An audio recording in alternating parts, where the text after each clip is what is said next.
This is a case where, yeah, there's lots of ways to do it, lots of ways to think about it, but because I know the SAT, this jumps out to me as a unit conversion question. We've seen these on this test already, and so my system for handling those is always the same.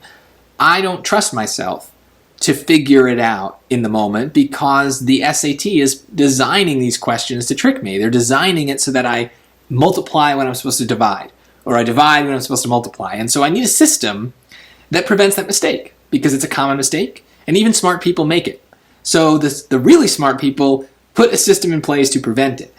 And when we have unit conversion, it means that we need to use ratios to make sure that our units line up. So here's how I start anything that kind of resembles a question like this, is I focus on what do they want from me. In this case, they want the average speed in miles per hour. That's a rate. Now, normally we think of that as like one number, right? 30 miles per hour, 74 miles per hour, right? It's one number, but it's really two because it could be written as a fraction.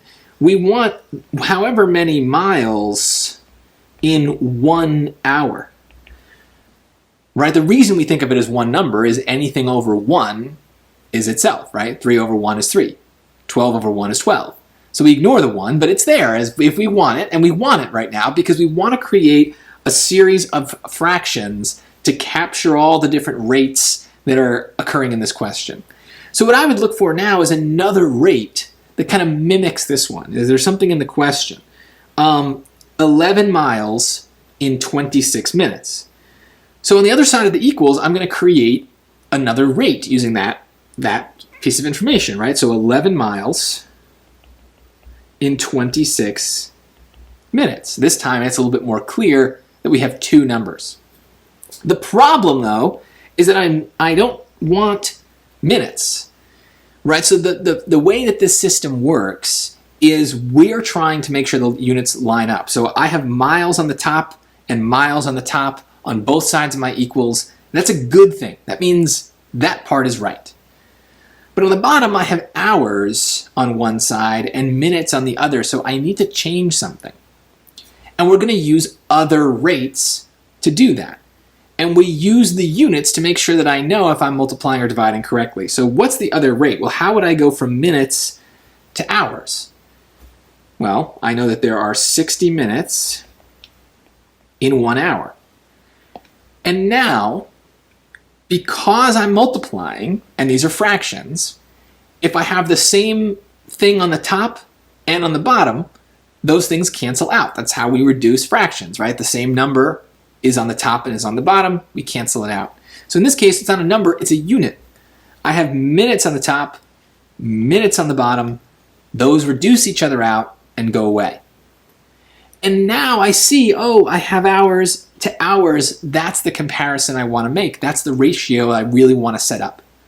So now I know that I'm done with the setup because the units match.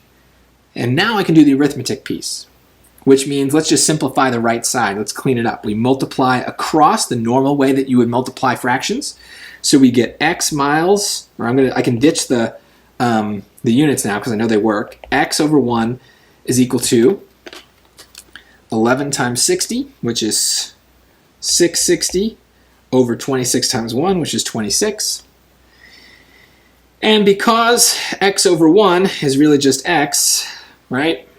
Don't even need to cross multiply here.